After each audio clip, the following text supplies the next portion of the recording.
warahmatullahi wabarakatuh. Perkenalkan, nama saya Retno Rahmawati dari kelas 12 OTKPP. Di sini saya akan membahas materi tentang etika administrasi. Etika memiliki beberapa pengertian.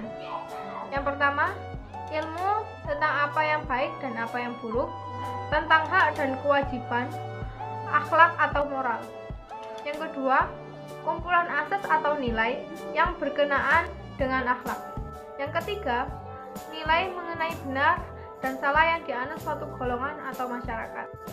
Etika memiliki 4 aliran pemikiran. Yang pertama, teori empiris, yaitu etika diambil dari pengalaman dan dirumuskan sebagai kesepakatan. Yang kedua, teori rasional, yaitu manusia menentukan apa yang baik dan buruk berdasarkan penalaran atau logika.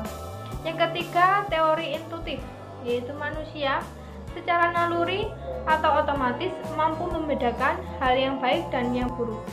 Yang terakhir yaitu teori wahyu, yaitu ketentuan baik dan buruk datang dari Yang Maha Kuasa. Etika memiliki sumber yang berasal dari tradisi, agama, dan filsafat, dan diterapkan melalui hukum, ekonomi, profesi, administrasi, seni, sosial, dan politik. 4 hierarki etika. Yang pertama, etika sosial memiliki beberapa poin. Poin yang pertama, konsep benar salah dan baik buruk yang terkait dengan hubungan-hubungan sosial. Poin yang kedua, nilai bersumber dari agama, tradisi, dan dinamika sosial. Poin yang ketiga, pada umumnya etika sosial tidak tertulis, tetapi hidup dalam memori publik dan terinternalisasi melalui sosialisasi nilai dari masyarakat. Poin yang keempat, etika sosial menjadi basis tertib sosial atau Jepang tidak boleh mengganggu dan merepotkan orang lain. Teori yang terakhir yaitu masyarakat memiliki mekanisme pengakuan etika sosial, yaitu melalui penerapan sanksi-sanksi sosial yang diberitakan sebagai tersangka.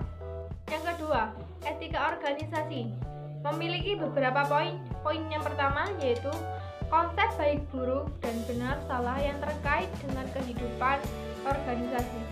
Poin yang kedua, nilai tersebut terkait dengan prinsip-prinsip pengelolaan organisasi modern, yaitu efisien, efektivitas, keadilan, transparansi, akuntabilitas, dan demokrasi. Poin yang ketiga dapat dirumuskan ke dalam kode etik organisasi yang berlaku secara universal. Poin selanjutnya, dalam praktek penegakan kode etik, organisasi dipengaruhi oleh kepentingan sempit organisasi, kepentingan birokrat, atau kepentingan politik dan politisi yang membawa birokrat. Poin yang terakhir, penegakan etika organisasi melalui sanksi organisasi.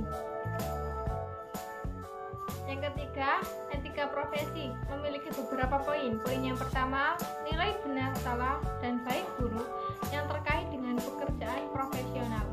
Nilai yang kedua, nilai-nilai tersebut terkait dengan prinsip-prinsip profesionalisme atau kapabilitas teknik, kualitas kerja, komitmen pada profesi. Poin yang ketiga dapat dirumuskan ke dalam kode etik profesional yang berlaku secara universal. Poin yang terakhir, penegakan etika profesi melalui sanksi profesi, yaitu pencabutan lisensi. Yang keempat yaitu moralitas pribadi, memiliki beberapa poin. Yang pertama yaitu konsep baik buruk, benar salah yang telah terinternalisasi dalam diri individu. Poin yang produk dari sosialisasi nilai masa lalu. Poin yang ketiga, moralitas pribadi adalah superego atau hati nurani yang hidup dalam jiwa dan meruntun perilaku individu. Poin yang keempat, konsistensi pada nilai mencerminkan kualitas kepribadian individu. Poin yang terakhir, moralitas pribadi menjadi basis penting dalam kehidupan sosial dan organisasi. 10 prinsip etika dan perilaku. Yang pertama, kejujuran. Yang kedua, memegang prinsip. Yang ketiga, memelihara janji. Yang keempat, kesetiaan. Yang kelima, kewajaran. Yang keenam, suka membantu orang lain. Yang ketujuh, hormat kepada orang lain. Yang kedelapan, warga negara yang bertanggung jawab.